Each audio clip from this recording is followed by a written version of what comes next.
જો ગયા વખતે આપણે રુધિર દ્વારા ઓક્સિજનના વહનની વાત કરી.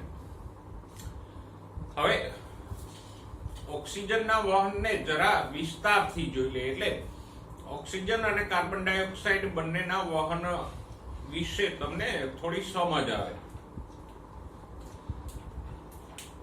જો ઓક્સિજન હોય કે કાર્બન ડાયોક્સાઇડ હોય, એના વહનની પ્રક્રિયાઓ મુખ્ય બે જગ્યાએ થાય. એક તો શ્વસન સપાટી પાસે, એટલે કે વાયુ કોષ્ઠોની આજુબાજુના રુધિરમાં થાય, અને બીજું થાય પેશી કોષો પાસે, એટલે રુધિર અને કોષો વચ્ચે આપલે થાય એ. તો પેલા આપણે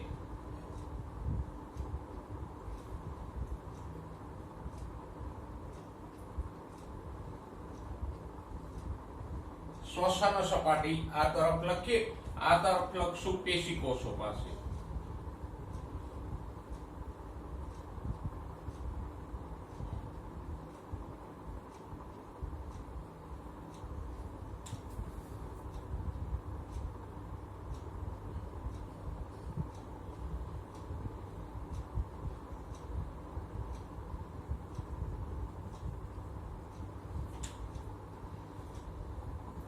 પેલા એ બરાબર સમજી લ્યો. શ્વસન સપાટી પાસે અને પેશી કોષો પાસે એટલે શું?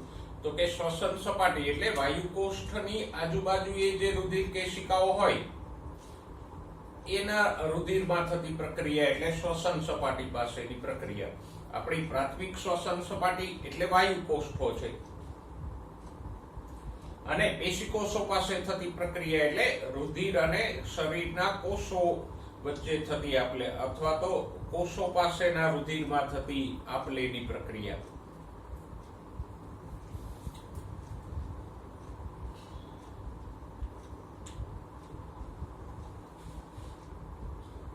જો ઉદાહરણ તરીકે આ વાયુ કોષ્ઠ છે.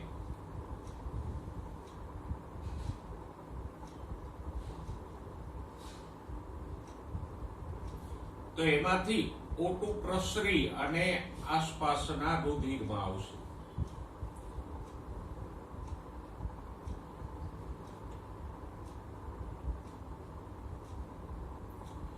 હવે શ્વસન સપાટી પાસે હિમોગ્લોબિન કયા સ્વરૂપે હોય? તો કે HHB સ્વરૂપે હોય. Haemoglobinic acid. H for hydrogen અને HB એટલે હિમોગ્લોબિન. તો આને કહીશું હિમોગ્લોબિનિક એસિડ. આ બંને જોડાય એટલે બનશે HHbO2.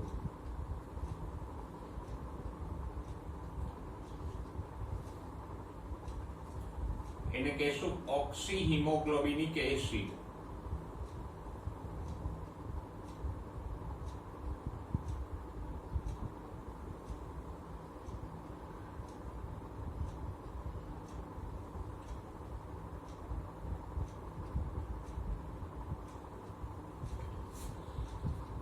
હવે આ HHbO2 માંથી હાઇડ્રોજન આયન અને HHb છૂટા પડશે.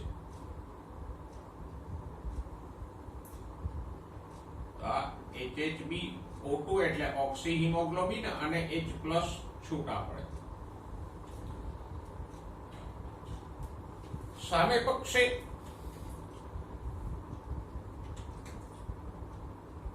જે CO2 આવે છે એ KHCO3 સ્વરૂપે આવે, પોટેશિયમ બાયકાર્બોનેટ સ્વરૂપે આવે, અને શ્વસન સપાટી પાસે એક KHCO3 નું વિયોજન થાય, એટલે એમાંથી છૂટો પડશે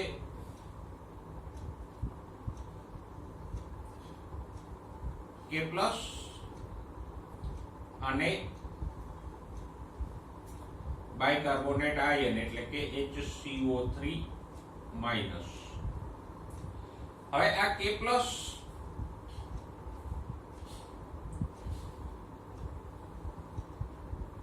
આ HbO2 સાથે સંયોજાય એટલે થઈ જાય KHbO2.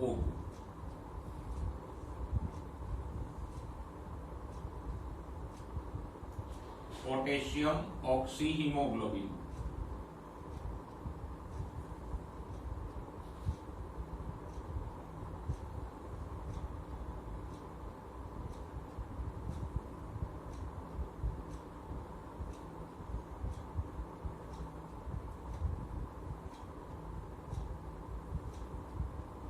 તો શ્વસન સપાટી પાસેનો ઓક્સિજન સરવાળે KHbO2 માં ફેરવાય.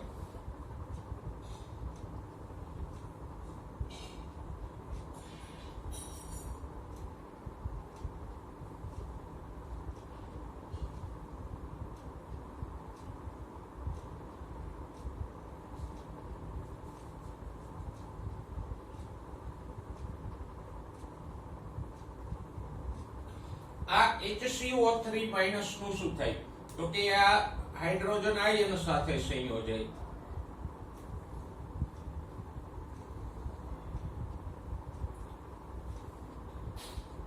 એટલે બની જશે H2CO3 કાર્બોનિક એસિડ.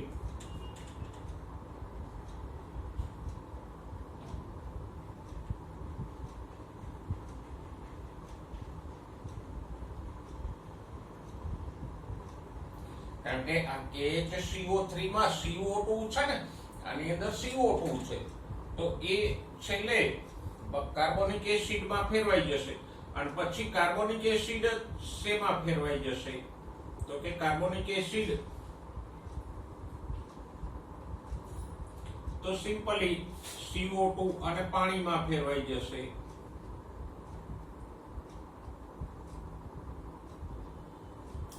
જો આ H2CO3 છે ને, અહીંયા હાઇડ્રોજન 2 છે, તો આ 2 હાઇડ્રોજન, કાર્બન અને 3 ઓક્સિજન, 2 વત્તા 1 3 ઓક્સિજન. તો આને છૂટું પાડો તો CO2 અને પાણી છૂટા પડશે અને આ CO2 છે એ વાયુ કોષ્ઠમાં પ્રસરી જાય.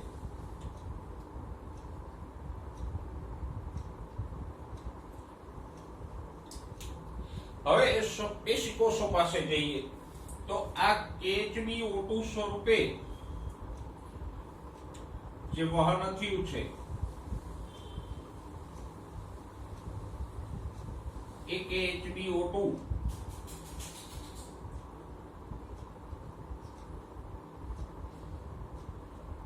પેશી કોષો પાસે વિયોજન પામે. એ વિયોજન પામે એટલે એમાંથી છૂટું પડે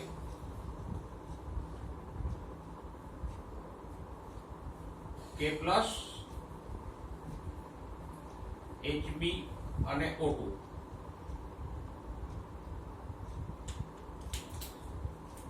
એમાંનો આ O2 છે પેશી કોષોમાં પ્રસરી જશે, એટલે કે કોષોની અંદર જતો રહેશે.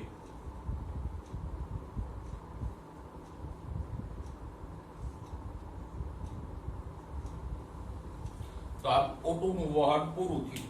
હવે પેશી કોષોમાંથી CO2 આવશે.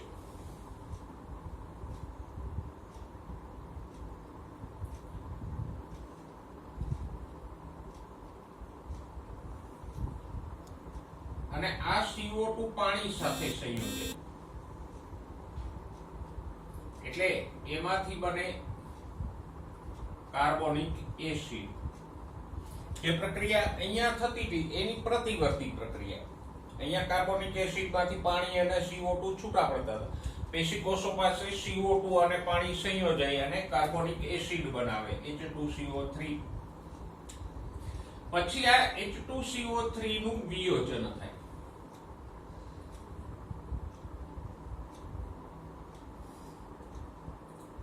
H પ્લસ વત્તા બાયકાર્બોનેટ આયન HCO3 માઈનસ. બરાબર. અહીંયા આ H પ્લસ હિમોગ્લોબિન સાથે સંયોજે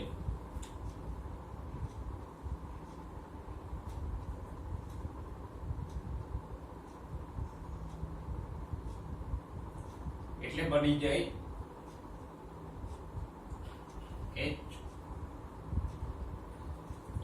Hb અને આ HHB છે એ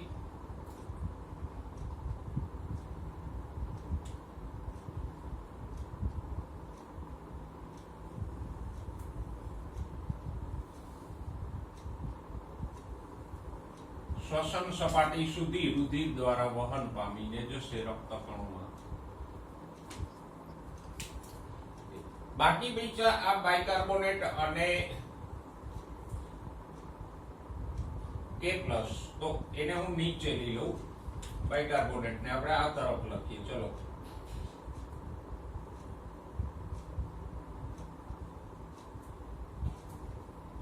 ઓકે, અને K+ ને પણ આપણે નીચે લઈ લઈએ એટલે લખવામાં સરળતા રહે.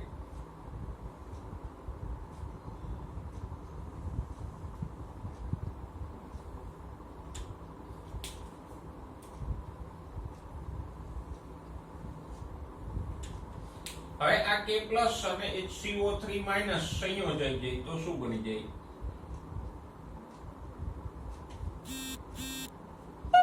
KHCO3 બની જાય.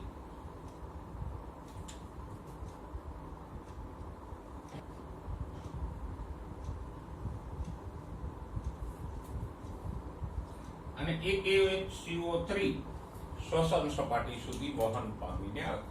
તો કંઈક અંશે આ રીતે O2CO2 ના વહનની પ્રક્રિયા થાય. આખી પ્રક્રિયા મેં એટલે દર્શાવી કે આપણે ઓક્સિજનના સંયોજન વિયોજન ઉપર અસર કરતા પરિબળો ભણ્યા તો એમાં PO2 તો આવતું જ હતું, પણ સાથે સાથે PCO2 હાઇડ્રોજન આયનની સાંદ્રતા એ પણ આવતું હતું. તો જો અહીંયા હાઇડ્રોજન આયન છે એ HHB બનાવવામાં ભાગ લે, પછી એ HHbO2 ના વહનમાં ભાગ લે છે, અને પાછો એ હાઇડ્રોજન આયન CO2 ના વહનમાં ભાગ લે છે. તો આમ હાઇડ્રોજન આયન O2 CO2 બંનેના વહનમાં સંકળાયેલો છે. એવી જ રીતે જે H2CO3 CO2 માંથી બને છે એ જ HHB માં ફેરવાય અને O2 ના વહનમાં ભાગ લે, અને જે KHCO3 CO2 માંથી બને છે એ પાછો ઓક્સિજનના વહનમાં ભાગ લે છે. અહીંયા જે પોટેશિયમ રિલીઝ થાય છે એ KHCO3 ના નિર્માણમાં એટલે કે CO2 ના વહનમાં ભાગ લે છે. તો આમ હાઇડ્રોજન આયન, પોટેશિયમ એ એવા છે કે જે O2 CO2 બંનેના વહનમાં ભાગ લે છે. એટલે જ ઓક્સિજનના સંયોજન વિયોજન ઉપર PCO2 અને હાઇડ્રોજન આયનો પણ અસર કરતા હતા. તો આ બંને પ્રક્રિયાઓ છે O2 નું વહન અને CO2 નું વહન એ અરસપરસ સંકળાયેલી છે.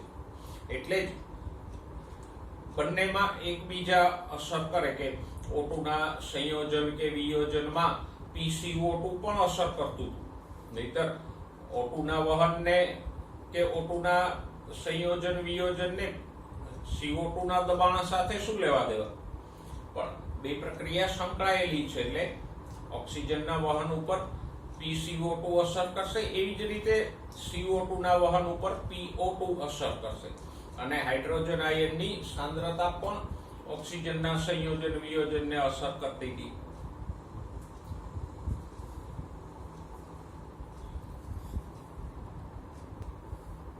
હવે CO2 ના વહનની વાત કરી તો રુધિર દ્વારા CO2 નું વહન 3 રીતે થાય. ઓક્સિજનના વહનમાં સરળતા હતી તો ઓક્સિજનનું વહન એક જ સ્વરૂપે થતું હતું, KHbO2 સ્વરૂપે, પોટેશિયમ ઓક્સિજન ઓક્સિહિમોગ્લોબિન સ્વરૂપે. પણ CO2 નું વહન અલગ અલગ 3 સંયોજનોથી થશે. એમાંનું પહેલું છે કાર્બોમિનોહિમોગ્લોબિન.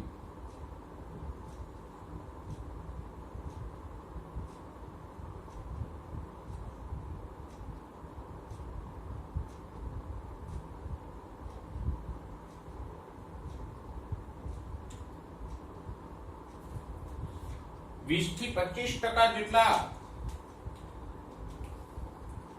ઓક્સિજનનું વહન કાર્બોમિનોહિમોગ્લોબિન સ્વરૂપે થશે.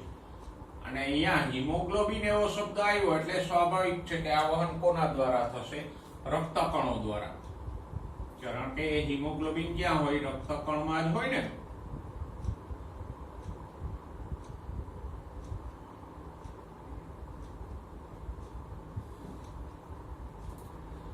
બરાબર, અને એ કયા સ્વરૂપે થશે તો કે NH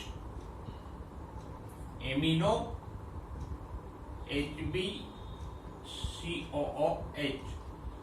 કાર્બો એટલે કાર્બોક્સિલ સમૂહ, COOH કાર્બોક્સિલ સમૂહ, કાર્બો NH એટલે એમિનો, કાર્બો મીનો હિમોગ્લોબિન, કાર્બો એમિનો હિમોગ્લોબિન સ્વરૂપે થાય.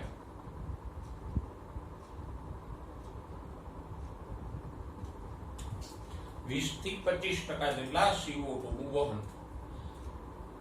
ઓકે, બીજું થશે બાયકાર્બોનેટ સ્વરૂપે.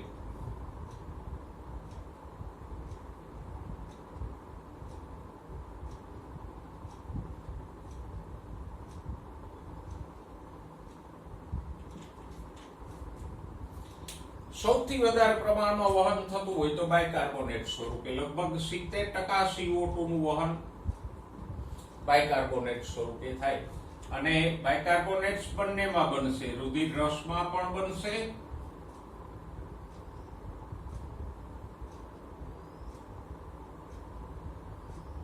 અને રક્તકણોમાં પણ બનશે.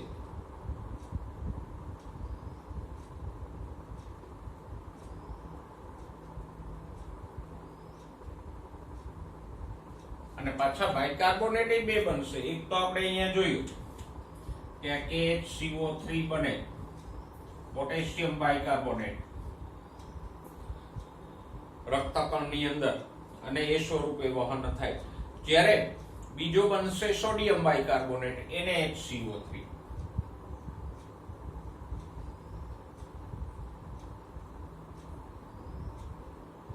પોટેશિયમ બાયકાર્બોનેટ અને NaHCO3 એટલે સોડિયમ બાયકાર્બોનેટ સ્વરૂપે થાય.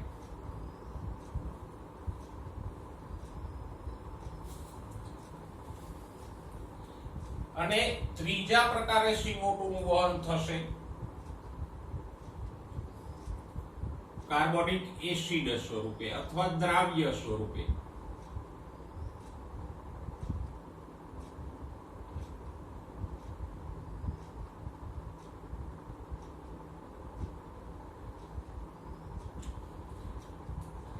એ મેક્સિમમ 7% જેટલું થશે. બરાબર, અને એ રુધિર રસ દ્વારા થશે.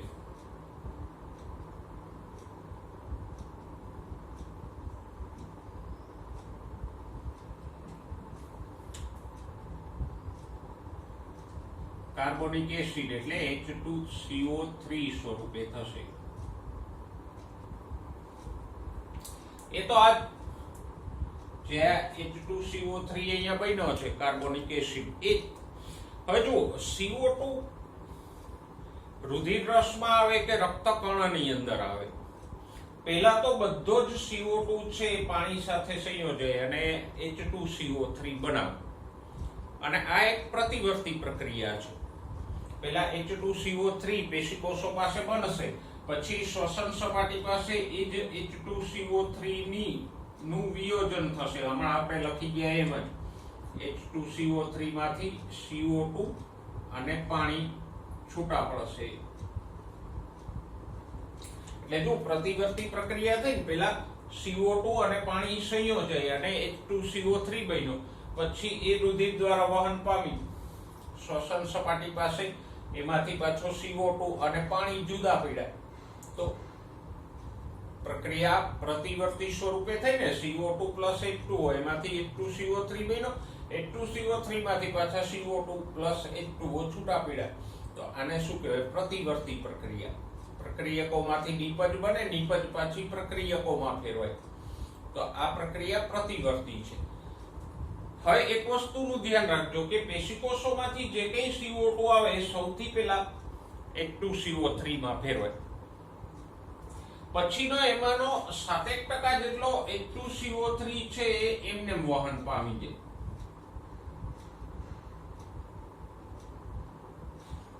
H2CO3 સ્વરૂપે જ અહીંયા આવશે અને એનું વિયોજન થઈ જશે. બાકીનો જે છે H2CO3 એનું આપણે અહીંયા પ્રક્રિયા લખી દઈએ એ પ્રમાણે H+ અને HCO3 માં વિયોજન થાય, પછી આ બાયકાર્બોનેટ છે K+ સાથે કે Na+ સાથે સંયોજાય અને KHCO3 કે NaHCO3 બનાવે, બરાબર.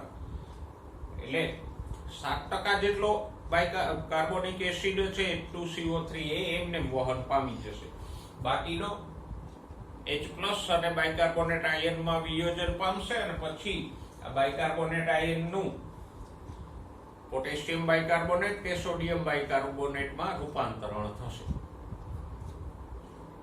હવે આવું શા માટે થાય? બધો જ આમ વહન પામી ગયો હોત તો 7% ને બદલે 100% આમ વહન પામી ગયો હોત H2CO3 સ્વરૂપે, તો પ્રક્રિયા કેટલી બધી સરળ થઈ જાત, ન થઈ જાત? પણ એવું ન થાય. જો આ એસિડ છે H2CO3 એસિડિક છે, એટલે જો બધો CO2, બધો તો નહીં પણ 7% કરતા વધારે, 100% તો જવા દો, પણ 7% કરતા વધારે H2CO3 રુધિરમાં રહે તો રુધિરની pH ઘટી જાય, મીન્સ કે રુધિરની એસિડિકતા વધી જાય. એટલે ફક્ત 7% જેટલો H2CO3 વહન પામે, બાકીનો છે એ બાયકાર્બોનેટમાં ફેરવાઈ જાય, કારણ કે બાયકાર્બોનેટ એસિડિક નથી. એટલે CO2 ના વહનમાં સૌથી પહેલા શું બને? H2CO3 બને. પછી 7% જેટલો H2CO3 એમને વહન પામે, ફેફસા પાસે આવે અને CO2 ને મુક્ત કરી દે. બાકીનો જે બચ્યો એ H+ અને બાયકાર્બોનેટ આયનમાં ફેરવાય, પછી બાયકાર્બોનેટ છે પોટેશિયમ સાથે સંયોજાય તો પોટેશિયમ બાયકાર્બોનેટ બને, અને સોડિયમ સાથે સંયોજાય તો સોડિયમ બાયકાર્બોનેટ NaHCO3 બને. પછી એ NaHCO3 અને KHCO3 શ્વસન સપાટી પાસે આવી અને પાછા K+ અને બાયકાર્બોનેટમાં ફેરવાય અને એમાંથી પાછો કાર્બોનિક એસિડ બને અને CO2 રિલીઝ થઈ જાય. હમણાં આપણે પ્રક્રિયા લખી ગયા એ પ્રમાણે. પાછું એક વખત કહી દઉં, બધો જ CO2 H2CO3 સ્વરૂપે વહન ન પામી શકે, કારણ કે જો રુધિર રસમાં 7% કરતા H2CO3 નું પ્રમાણ વધે તો રુધિરની pH ઘટી જાય, એટલે કે રુધિર એસિડિક થઈ જાય અને માણસનું મૃત્યુ થાય. એટલે આ H2CO3 છે એ બાયકાર્બોનેટ સ્વરૂપે ફેરવાઈ જાય છે, બરાબર. તો આ CO2 ના વહનની 3 પ્રક્રિયાઓનો આપણે અભ્યાસ કર્યો.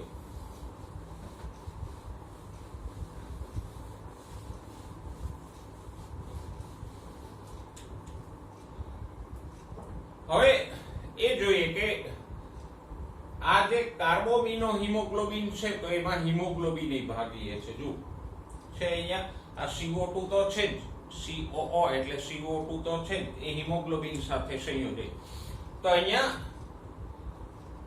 હિમોગ્લોબિન અને CO2 ના જોડાણને અસર કરતા પરિબળો.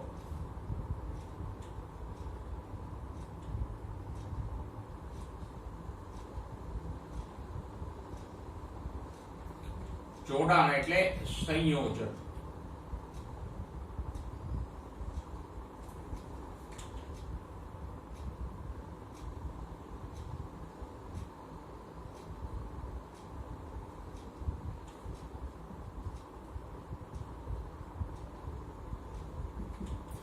પણ પહેલી વાત એ યાદ રાખજો, આ જોડાણ ક્યાં થાય? HbCO2 નું જોડાણ ક્યાં થાય? પેશી કોષો પાસે થાય ને. પેશી કોષોમાંથી જે CO2 આવે એ આ હિમોગ્લોબિન સાથે સંયોજે, એટલે આ જોડાણ ક્યાં થશે? સંયોજન પેશી કોષો પાસે થશે.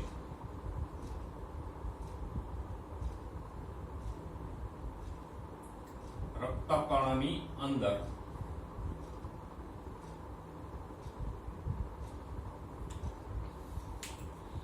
હવે એને અસર કરતા પરિબળો કયા છે? તો કે એમાં મુખ્ય પરિબળ PCO2 છે. તો લખીએ પેશી કોષોમાં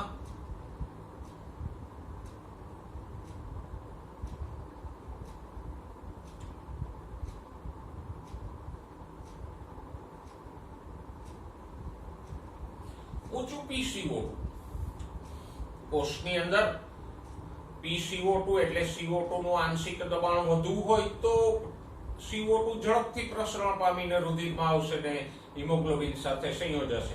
જો કોષની અંદર જ CO2 ઓછો હોય તો પછી રુધિરમાં એ ઓછો આવશે અને Hb સાથે સંયોજન ઓછું થશે. બરાબર. સાથે સાથે PO2 નીચું હોવું જોઈએ.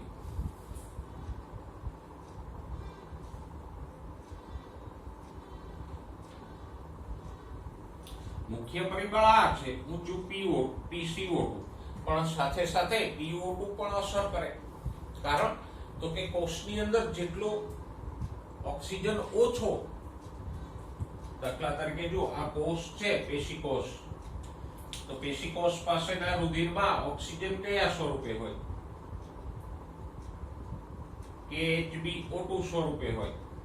તો અહીંયા ઓક્સિજન ઓછો હોય એટલો જ આ O2 ઝડપથી અંદર આવે અને O2 ઝડપી અંદર આવશે એટલો K+ અને હિમોગ્લોબિન જલ્દીથી રિલીઝ થશે. અને આ K+ અને હિમોગ્લોબિન ઝડપથી છૂટા પડે તો પોટેશિયમ બાયકાર્બોનેટ અને કાર્બોમિનો હિમોગ્લોબિન આની સાથે CO2 સંયોજાઈને બને. તો અહીંયા O2 જેટલો ઓછો, PO2 નીચું હોય એટલું જ આ પોટેશિયમ અને હિમોગ્લોબિન જલ્દી મુક્ત થાય. અને પોટેશિયમ અને હિમોગ્લોબિન ઝડપથી મુક્ત થાય તો KHCO3 અને કાર્બોમિનો હિમોગ્લોબિન ઝડપી બને. એટલે આમ PO2 છે એ પણ હિમોગ્લોબિન CO2 ના જોડાણને અસર કરે. ઓકે, હવે આના વિયોજનને અસર કરતા પરિબળો જોઈએ.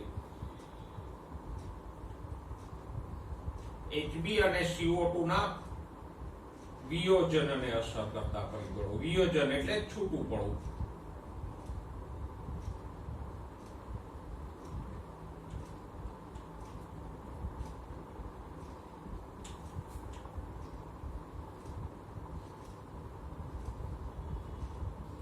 પણ આ વિયોજન ક્યાં થાય? આ Hb અને CO2 નું વિયોજન એટલે છૂટું પડવાની પ્રક્રિયા ક્યાં થાય? શ્વસન સપાટી કે વાયુ કોષ્ઠો પાસે.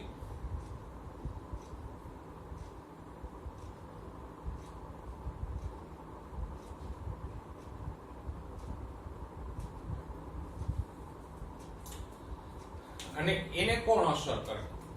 તો કે સિમ્પલ છે, વાયુ કોષ્ઠોમાં PCO2 નીચું હોય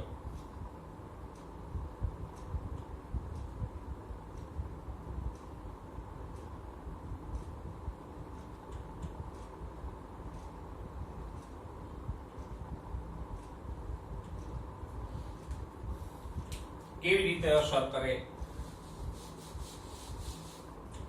તો દાખલા તરીકે આ વાયુ કોષ્ઠ છે અને આ એની આસપાસનું રુધિર છે. તો અહીંયા PCO2 ઊંચું હોય, ભલે CO2 કોઈ પણ સ્વરૂપે, કાર્બોમિનો હિમોગ્લોબિન સ્વરૂપે, બાયકાર્બોનેટ સ્વરૂપે, પણ સરવાળે તો એ CO2 જ છે ને. તો PCO2 અહીંયા ઊંચું હોય અને વાયુ કોષ્ઠમાં PCO2 નીચું હોય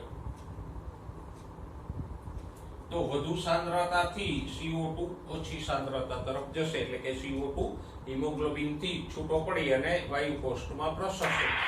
પણ જો બે જગ્યાએ સાંદ્રતા સરખી હોય તો, PCO2 સરખું હોય તો હિમોગ્લોબિન માંથી CO2 છૂટો પડીને વાયુ કોષ્ઠમાં નહીં જાય. કારણ કે આપણે ભણી ગયા કે વાયુ વિનિમય સાંદ્રતા કે દબાણ ઢોળાંશને આધારે થાય છે. ઊંચા આંશિક દબાણથી નીચા આંશિક દબાણ તરફ થાય. એટલે વાયુ કોષ્ઠમાં જેટલું PCO2 નીચું હોય એટલો જ આ CO2 વિયોજન પામીને ઝડપથી પ્રસરે. સાથે સાથે પેશીઓમાંથી હિમોગ્લોબિન સાથે જોડાયેલ CO2 વાયુ કોષ્ઠમાં મુક્ત થઈ જાય. બીજું પરિબળ કયું અસર કરે? તો કે વાયુ કોષ્ઠમાં ઊંચું PO2.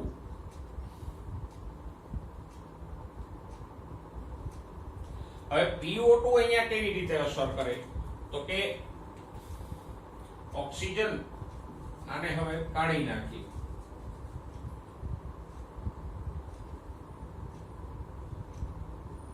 PO2 વાયુ કોષ્ઠમાં ઊંચું હોય તો ઓક્સિજન છે ઝડપથી પ્રસરીને અહીંયા આવશે, અને ઓક્સિજન અહીંયા આવશે તો પેલો KHbO2 બનશે. આ KHbO2 ક્યારે બને? જો આ CO2 માંથી કાર્બોમિનો હિમોગ્લોબિન માંથી Hb મુક્ત થાય તો આમ ઓક્સિજન અંદર આવશે એટલે પેલા હિમોગ્લોબિન ને ખેંચી લેશે, અને હિમોગ્લોબિન આમાંથી દૂર થશે એટલે આ CO2 છૂટો પડશે. એટલે આમ સંયોજન વિયોજન બેયમાં PO2 અસર કરે છે, કારણ કે મેં અગાઉ કીધું એમ જે પદાર્થો કે જે આયનો CO2 ના વહનમાં સંકળાયેલા છે એ જ O2 ના વહનમાં સંકળાયેલા છે. એટલે O2 ના વહનને કે O2 ના સંયોજન વિયોજનને જેમ CO2 અસર કરે છે એમ CO2 ના સંયોજન વિયોજનને PO2 અસર કરશે. ઓકે, તો આપણે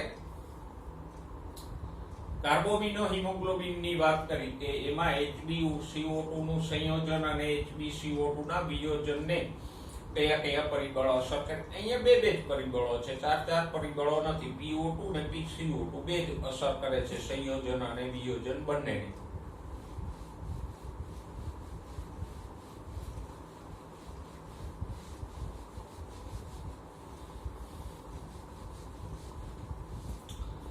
ઓકે, હવે આ પ્રક્રિયાની વાત કરીએ જે કાર્બોનિક એસિડ બનવાની ક્રિયા છે એની. તો રક્તકણમાં આ પ્રક્રિયા બે જગ્યાએ થશે. કાર્બોનિક એસિડ વાળી રક્તકણમાં થશે અને રુધિરરસમાં થશે. જો રક્તકણની અંદર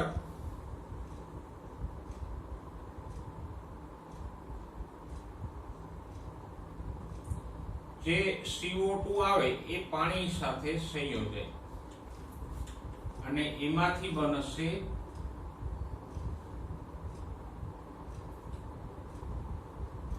H2CO3, અને પછી H2CO3 નું વિયોજન થશે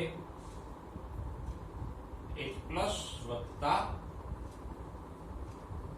HCO3 માઈનસમાં. અને આ પ્રક્રિયામાં કાર્બોનિક એનહાઇડ્રેટ ઉત્સેચક ભાગ લે.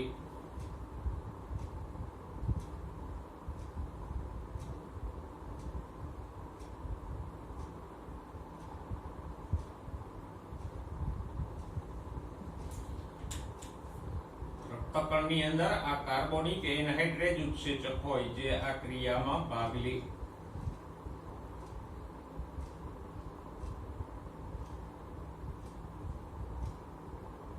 અને ઉત્સેચકને કારણે આ પ્રક્રિયા છે ઝડપથી થાય. તો પેશીકોષો પાસે CO2 + H2O માંથી H2CO3 બને અને પછી એનું વિયોજન થઈ જાય. વિયોજન થાય એટલે આ HCO3- છે પોટેશિયમ કે સોડિયમ સાથે સંયોજાય અને KHCO3 કે NaHCO3 આમાંથી બની જાય. શ્વસન સપાટી પાસે ઊંધી પ્રક્રિયા થશે. શું થશે? તો કે H+ છૂટો પડશે. પેલા HHbO2 માંથી H+ છૂટો પડે, KHCO3 માંથી HCO3 છૂટો પડે. આ બંને પાછા સંયોજાય અને એ બંનેમાંથી બનશે શ્વસન સપાટી પાસે આમ પ્રક્રિયા થશે. પહેલા H2CO3 બને, પછી એનું પાણી અને CO2 માં વિયોજન થાય ને આ CO2 જતો રહે. એટલે શ્વસન સપાટી પાસે આમ પ્રક્રિયા થશે. સોરી, પેશીકોષો પાસે આમ પ્રક્રિયા થશે. શ્વસન સપાટી પાસે પ્રતિવર્તી દિશામાં પ્રક્રિયા થશે. હવે આ જે સેમ પ્રક્રિયા છે રુધિરરસમાં પણ થશે, પણ ફરક એટલો રહેશે કે રુધિરરસમાં આ ઉત્સેચક ભાગ લેશે નહીં. એટલે રુધિરરસમાં આ પ્રક્રિયા છે એકદમ ધીમી થશે. ત્યારે રક્તકણની અંદર આ ક્રિયામાં કાર્બોનિક એનહાઇડ્રેટ ભાગ લે છે એટલે એનો દર છે ઘણો બધો ઊંચો હશે. હવે સ્વાભાવિક છે કે પેશીઓમાં અપચય એટલે કે પેલું ગ્લુકોઝનું વિઘટન થતું હતું ને C6H12O6 + 6O2 તો એ અપચયની ક્રિયાને કારણે પેશીકોષોમાં સતતપણે CO2 ઉત્પન્ન થયા કરે ને પેશીકોષોમાં CO2 નું આંશિક દબાણ એટલે PCO2 ઊંચું રહે અને એટલે જ કાર્બન ડાયોક્સાઇડ છે એ પેશીકોષોમાંથી પ્રસરી અને રુધિરમાં આવે, રુધિરની અંદર H2CO3 બનાવે અને પછી એમાંથી H+ અને બાયકાર્બોનેટ છૂટા પડે. આ H+ છે હિમોગ્લોબિન સાથે સંયોજાઈને HHB બનાવે. બાયકાર્બોનેટ છે K+ કે Na+ સાથે સંયોજાઈને KHCO3 કે NaHCO3 બનાવશે. તો આપણે CO2 ના વહનની ચર્ચા કરી. હવે શ્વસનની ક્રિયાનું નિયમન જોઈએ. જો આપણે જાણીએ છીએ કે શ્વાસોશ્વાસની ક્રિયા છે એ હંમેશા એકધારી નથી હોતી. જ્યારે વ્યક્તિ આરામની સ્થિતિમાં હોય એટલે કે સામાન્ય હલનચલન, બોલચાલ કે આરામ કરતો હોય ત્યારે ટૂંકા અને ધીમી ગતિના શ્વાસો હોય. એ શ્વાસોશ્વાસમાં પેલા ટાઇડલ વોલ્યુમ જેટલી 500 ml જ હવા અંદર જઈને બહાર નીકળે અને એની ગતિ પણ ધીમી હોય. તો આપણે જ્યારે આરામની સ્થિતિમાં હોઈએ ત્યારે ટૂંકા અને ધીમા શ્વાસ ચાલતા હોય, એની ગતિ પણ ધીમી હોય અને અંદર હવાની જે આપલે થાય છે એ પણ ઓછી હોય. પણ જ્યારે કોઈ ભારે કામ કરતા હોઈએ, ચિંતા તણાવ હોય, વ્યાયામ કરતા હોઈએ, રમતો રમતા હોઈએ ત્યારે આપણે જાણીએ છીએ કે શ્વાસ છે ઝડપી અને લાંબા થઈ જાય, ઊંડા થઈ જાય. વ્યક્તિ છે ઝડપથી શ્વાસ પણ લે અને ઊંડા એટલે કે વધારે હવા અંદર લે. તો આમ શ્વાસોશ્વાસની ગતિ છે, લયબદ્ધતા એ બદલાતી રહી. તો એ લયબદ્ધતાનું નિયમન કોણ કરે? એટલે કે શરીરમાં કોણ એવું છે કે જે શ્વાસની ગતિ છે વધારે ખરું, ઘટાડે પણ ખરું? તો એ નિયમન કોણ કરશે? સામાન્ય આપણી બધી ક્રિયાઓનું નિયમન તો કોણ કરે? મગજ. જો હોય તો બરાબર. તો શ્વાસોશ્વાસની ક્રિયાનું નિયમન પણ મગજ જ કરશે. કેવી રીતે કરે એ જોઈએ. તો જો મગજનો એક ભાગ છે લંબમજ્જા.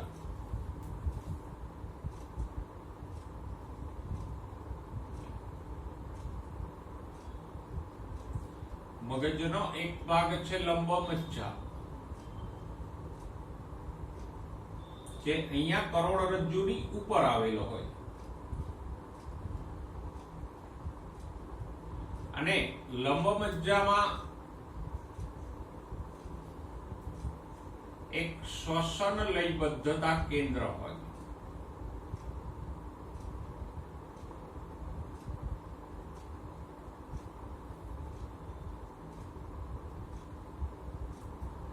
તો કયું કેન્દ્ર છે? શ્વસન લયબદ્ધતા કેન્દ્ર. અને એ ક્યાં આવેલું છે? લંબમજ્જામાં આવેલું છે. એ પ્રાથમિક રીતે આ શ્વાસોશ્વાસની લયબદ્ધતા માટે જવાબદાર છે. લયબદ્ધતા એટલે રીધમ. જો આપણા શ્વાસોશ્વાસ એક રીધમમાં જ ચાલતા હોય. ધીમા હોય તો એ ગતિએ ચાલતા હોય, ઝડપી થાય તો પણ એકધારી ગતિએ ચાલતા હોય ને. આમ નથી થતું શ્વાસોશ્વાસમાં કે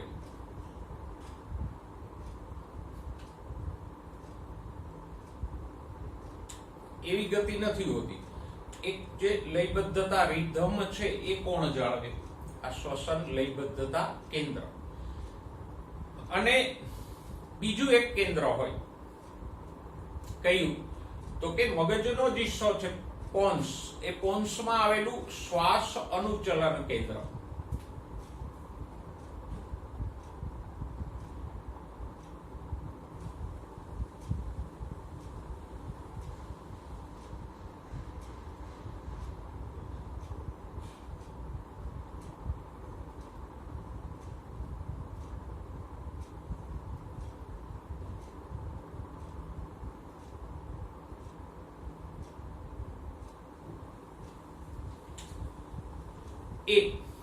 અને આ શ્વાસ અનુચલન કેન્દ્ર છે એ આ લયબદ્ધતા કેન્દ્રનું પાછું નિયમન કરે, આની ઉપર કંટ્રોલ રાખે.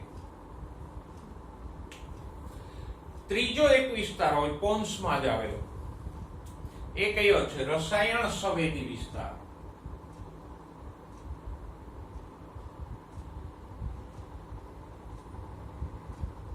અને આ લંબમજ્જા હોય કે પોન્સ હોય એ મગજના જ ભાગો છે હો.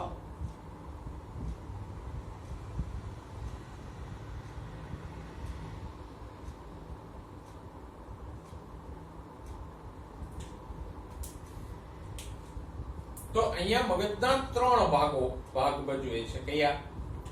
એક તો લંબમજ્જામાં આવેલું શ્વસન લયબદ્ધતા કેન્દ્ર, બીજું પોન્સમાં આવેલું શ્વાસ અનુચલન કેન્દ્ર, અને એની બાજુમાં આવેલો રસાયણ સંવેદી વિસ્તાર.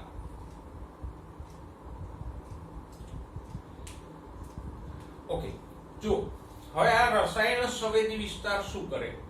તો કે એ મગજનું જે મસ્તિષ્ક મેરુ જળ હોય, મગજનું જે પ્રવાહી હોય અને રુધિર હોય, એની અંદર CO2 અને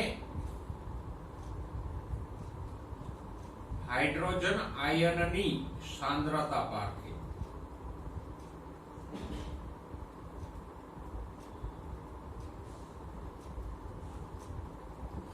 એટલે કે મગજની આસપાસના પ્રવાહી કે રુધિરમાં CO2 અને H+ ની સાંદ્રતા વધી જાય તો એની માહિતી આ રસાયણ સંવેદી વિસ્તાર મેળવે. અને એ માહિતીને એક કોને આપે? આ શ્વસન લયબદ્ધતા કેન્દ્રને આપે. એવી જ રીતે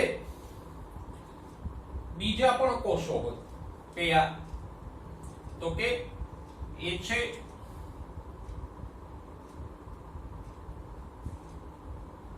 ગ્રીવાધમની અને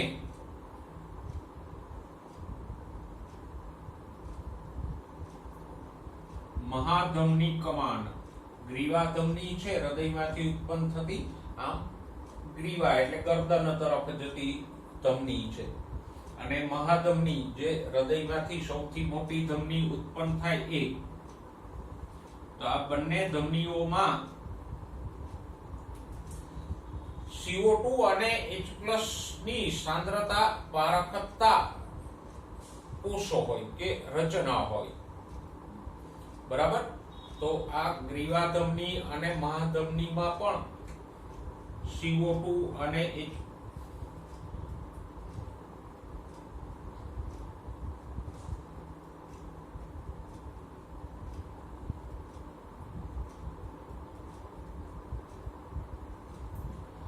સંવેદી રચના એટલે કઈ નહીં, કોષોનો સમૂહ. જેમ જીભમાં સ્વાદ સંવેદી રચનાઓ હોય ને, જેને આપણે સ્વાદ કલિકાઓ કહીએ, તો એ કોષોથી બનેલ હોય અને સ્વાદ પારખે, એ સ્વાદ સંવેદી રચનાઓ છે, સ્વાદ કલિકાઓ. એમ આ CO2 ની સાંદ્રતા પારખતી રચનાઓ છે, CO2 અને H+ ની. તો આ બે રસાયણ સંવેદી વિસ્તાર અને ગ્રીવાધમની અને ધમની કમાનમાં આવેલ સંવેદી રચનાઓ CO2 ની સાંદ્રતા પારખે. અને પછી એ બંને આ માહિતી કોને આપશે? આ મગજના શ્વસન લયબદ્ધતા કેન્દ્રને આપશે.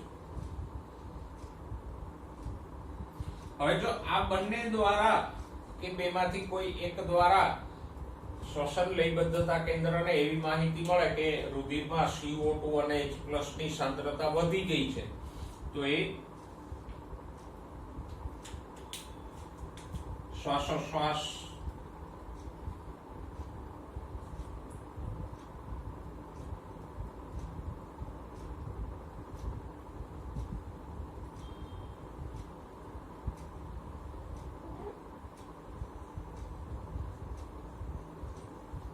ઝડપી બનાવે.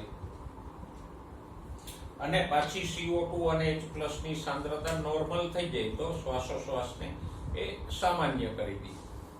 તો આ રીતે એનું નિયંત્રણ થાય આ 1, 2 અને 3 રચનાઓ દ્વારા. એમાં મુખ્ય આ બે કેન્દ્રો છે અને માહિતી આપતી આ બે રચનાઓ છે કે જે રુધિર અને દેહ જળમાં CO2 અને H+ ની સાંદ્રતાની માહિતી આ કેન્દ્રોને આપે અને આ બે કેન્દ્રો છે એ શ્વાસોશ્વાસની ગતિને એ પ્રમાણે વધઘટ કરે. આ એક નોંધવાલાયક વસ્તુ અહીંયા ખાસ નોંધજો કે શ્વસનના નિયમનમાં ઓક્સિજનની સાંદ્રતાનો કોઈ રોલ નથી.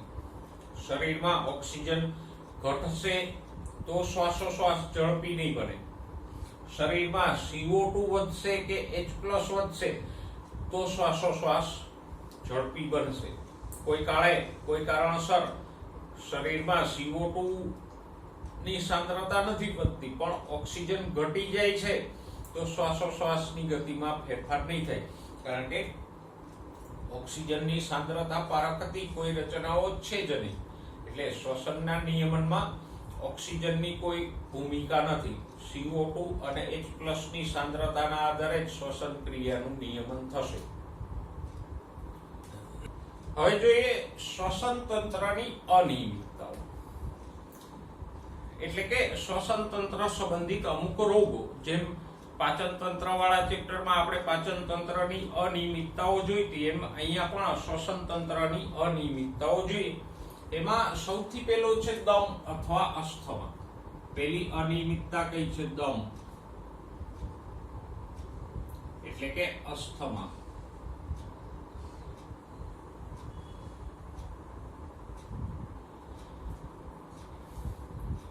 જો દમ કે અસ્થમામાં શું થાય તો કે શ્વાસવાહિનીઓ અને શ્વાસવાહિકાઓ જે ફેફસામાં આવેલી હોય એમાં દાહ એટલે કે બળતરા થાય, એમાં ઉત્તેજના થાય અને એને કારણે વ્યક્તિને સતતપણે ઉધરસ આવ્યા કરે. આ દાહને કારણે એક તો ઉધરસ આવે પ્લસ શ્લેષ્મ એટલે કે ગળફાવો નીકળે અને સતતપણે ઉધરસ આવે, હવા બહાર નીકળે તો શ્વાસ લેવામાં મુશ્કેલી થાય ને. એટલે દમ કે અસ્થમા છે એ શ્વાસવાહિનીઓ અને શ્વાસવાહિકાઓના દાહ સંબંધિત તકલીફ છે. દાહ એટલે એમાં બળતરા થાય, ઉત્તેજના અનુભવાય અને એને કારણે વ્યક્તિને સતતપણે ઉધરસ આવે. સામાન્યતઃ લાંબો સમય જે લોકોએ ધૂમ્રપાન કર્યું હોય એને મોટી ઉંમરે આ દમ કે અસ્થમાની તકલીફ થતી હોય અને એમાં આપણે જોયું છે ડોક્ટર ઘણાને પેલો પંપ આપે જેનાથી એને રાહત મળે. તો આ અસ્થમાના રોગીઓ ઘણા બધા હોય. પછી બીજું છે એમ્ફીસેમા.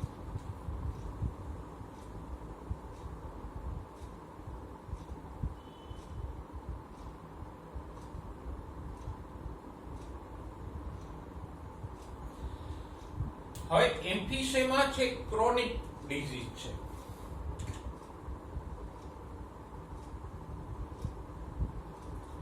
ક્રોનિક એટલે વારંવાર ઉથલો મારતો. હવે આ વારંવાર ઉથલો મારતો કેને કહેવાય? તો કે એવો રોગ કે જે એકવાર મટાડી દો તો થોડાક સમય પછી પાછો થાય.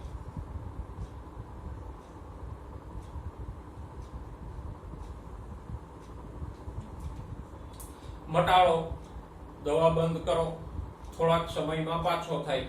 તો એમ આમ વારંવાર થાય એને શું કહેવાય? ઉથલો મારતો ક્રોનિક ડિઝીઝ. અને દીર્ઘકાલીન છે એટલે કે લાંબા ગાળાનો છે. એકવાર થાય પછી જલ્દીથી મટે નહીં. દીર્ઘકાલીન એટલે લાંબા ગાળાનો રોગ છે, લાંબા ગાળાની તકલીફ છે. તો ખાસ ખ્યાલમાં રાખજો, ક્રોનિક એટલે વારંવાર ઉથલો મારતો અને દીર્ઘકાલીન રોગ કયો છે? એમ્ફીસેમા. બરાબર. એમાં થાય શું તો કે વાયુકોષ્ઠોની દિવાલ છે નુકસાન પામે અને આપણી O2 CO2 ની આપણે ક્યાંથી થાય? વાયુકોષ્ઠની દિવાલ દ્વારા જ થાય. હવે જો વાયુકોષ્ઠોની દિવાલ જ નુકસાન પામી જાય તો પછી ઓક્સિજન મળતો ઘટી જાય, વાયુ વિનિમય માટેની સપાટી ઘટી જાય અને આવી વ્યક્તિને શ્વાસ લેવામાં મુશ્કેલી પડે. શ્વાસ લે પણ એને પૂરતો ઓક્સિજન ન મળે, પૂરતો CO2 શરીરમાંથી નિકાલ ન પામે. અને એમ્ફીસેમાનું કારણ શું છે તો કે ધૂમ્રપાન. ધૂમ્રપાનને કારણે વાયુકોષ્ઠોની સપાટી છે એ ડેમેજ થઈ જાય, એનાથી એમ્ફીસેમા થાય. એના પછીની છે વ્યાવસાયિક અનિયમિતતાઓ.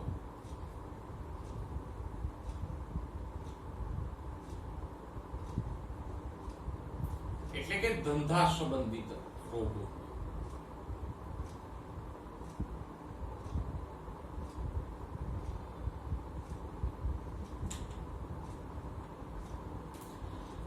ઘણા કામો એવા હોય કે જેના કારણે મનુષ્યને કોઈ રોગો પ્રેરાતા હોય. દાખલા તરીકે જો રસ્તા ઉપરનો, હાઈવે ઉપરનો દુકાનદાર છે તો એના શ્વાસમાં સતતપણે વાહનોનો ધુમાડો અને ધૂળ જવાની.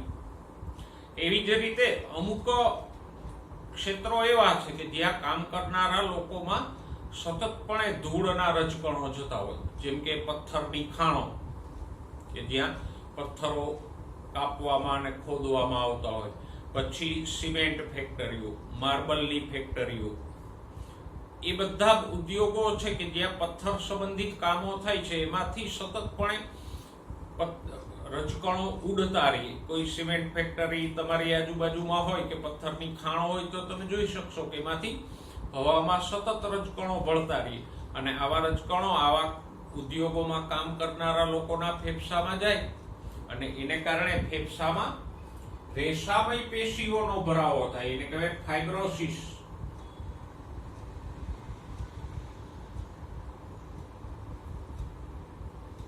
એટલે કે આ રજકણોને કારણે ફેફસામાં રેસામય પેશીઓનો ભરાવો થાય.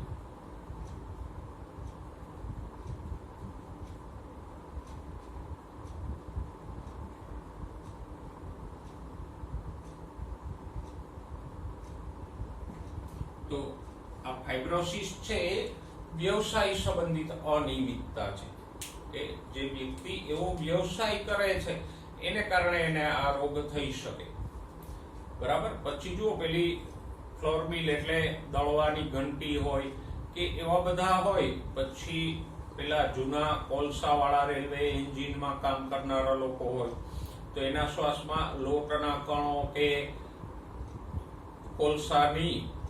કોલસાના રજકણો જતા જ હોય તો લાંબા ગાળે એને આવી તકલીફો થાય. પણ એના વ્યવસાય સંબંધિત છે એટલે આપણે એને વ્યવસાયિક અનિયમિતતાઓ કહીએ. તો આપણે અહીંયા આપણું ચેપ્ટર પૂરું કર્યું.